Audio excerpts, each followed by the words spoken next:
And welcome to Save the Date. I'm Jason Mann, and coming up on Saturday, August 17th, the Pro Division athletes will be competing for the prestigious title of Canadian champion at the Stihl Timbersports competition. And returning champion Ben Cumberland will have to defend his title. And we're fortunate enough to have Ben here with us today to learn a little bit more about the sport and this year's event. Hey, Ben, thanks for joining us. Hey, it's my pleasure. So Ben, for those who have been not initiated in the world of timber sports, can you give us a brief overview of what the Stihl Timbersports Canadian Championships are all about? Yeah, so one thing that we kind of like to say is that we are the original extreme sport. So way back in the 1800s, competitive wood chopping started down under in Tasmania and Australia and New Zealand. A lot of it is rooted in history of how both the east and west coast of our country was settled. I know I am fourth generation coming from a line of woodsmen that floated logs on the rivers in New Brunswick. And there's a lot of competitors east to west that have heritage and lineage within this within the historical aspects of the sport. But as people just being competitive, we said, well, I think I could chop that block faster than you can, or I could saw through a block faster. So we turned it into a sport, and a lot of the equipment has been fine-tuned.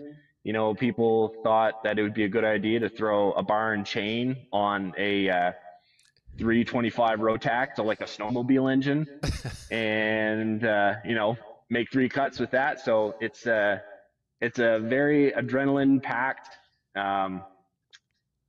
I mean, it's a sport for me. Like, I have a day job. I work through the week, and but yeah, it's a pretty awesome extreme sport for us to compete in here in Canada. As you mentioned, you kind of come from a long line of woodsmen, and I understand your dad and your brother are also competitors, or have been along the way, and you might in fact be defending your championship against one of them. Yeah, that's one thing that I count myself super fortunate and blessed to have as part of this sport. Being able to grow up watching dad compete and also compete with my brother is a huge, incredible thing to really think about, honestly, to be able to compete on the national stage. My youngest sister, Caitlin, is also a competitor. She just missed out on the Stihl women's division this year by a few seconds. So wow. Yeah, this year Nathan's back. He took a little bit over a year off, just healing up from some injuries. So it's going to be pretty awesome to get back on the timber sports stage with him in Kelowna. Well, you touched on a couple of things that I want to kind of get into a little bit further. So I understand this is actually the 10th anniversary of the women's division events, in fact, as well. So, and Canada was a leader in terms of adding a women's division to the event, I understand, as well. Yeah, I know that there's been a lot of very, very high caliber competitors come from Canada. It's not just been 1 or 2 female athletes that have won the title. There's been several, and I'm racking my brain trying to think of how many there actually are, but both east and west, the caliber of lady competitors in Canada is pretty incredible. And for it to be the 10th anniversary, that speaks volumes to what Canada is really doing here. Yeah, totally. So you kind of mentioned it's like adrenalized, extreme sports in a way. Can you give everybody a bit of a sense of like what types of events or competitions spectators can look forward to? Yeah, absolutely. So like I mentioned, they're all rooted in a kind of a historical activity or thing that would happen in the woods. So, but they're within timber sports for the male pro division. There's 6 events. So there's 3 axe events and then 3 saw events. The 3 axe events, there's the standing block, which is simulating felling a tree. So you're just standing on the stage with a block that's kind of anchored into a stand vertically. You're trying to chop it in half as fast as you can. Then there's the underhand.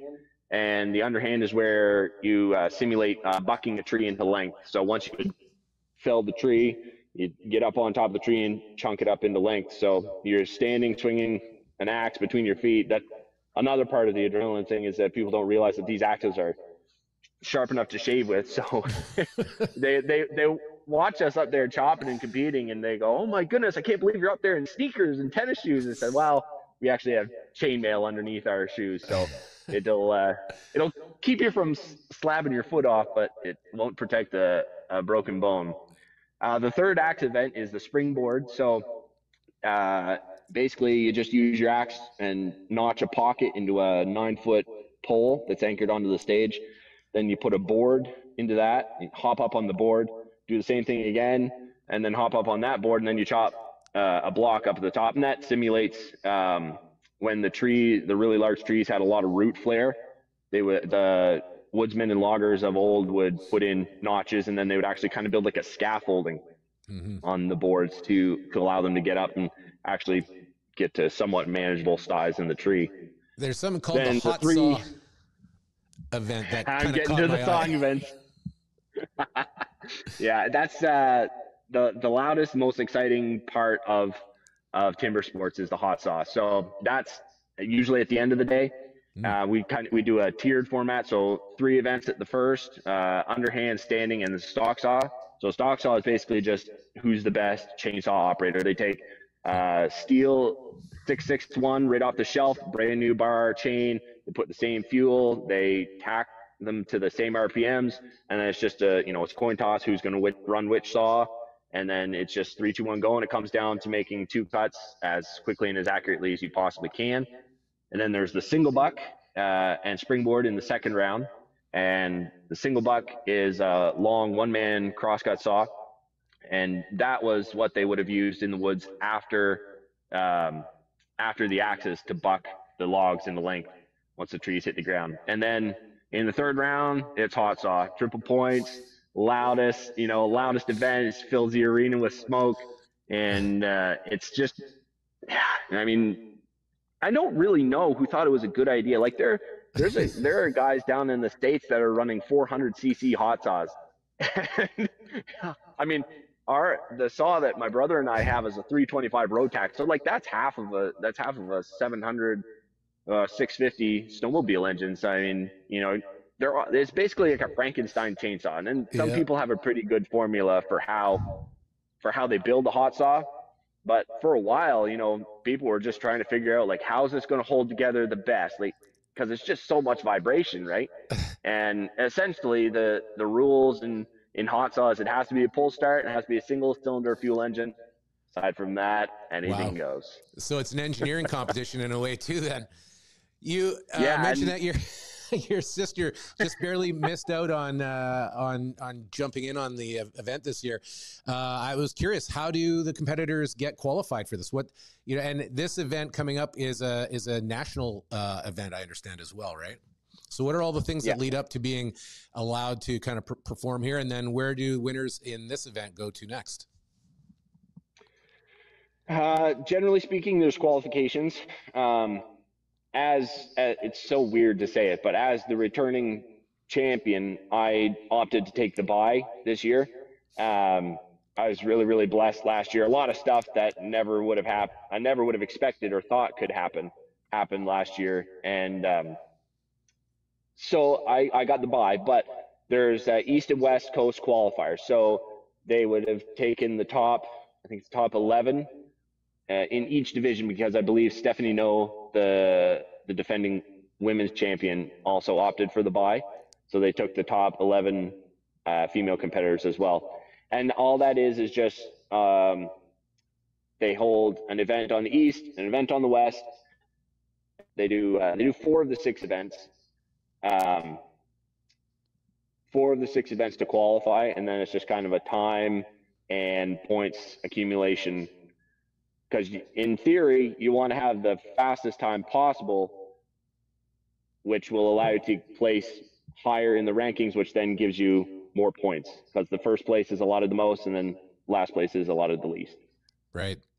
What do you do in the off season to stay in shape? Because this is a demanding sport. I mean, if you're not cutting wood every day for a living, how do you stay in top form? It's it's been an ever changing thing and adapting thing for me. When I was younger, getting into the sport, I had to put on a bit of muscle mass. So I was usually just working on strength training in the off season.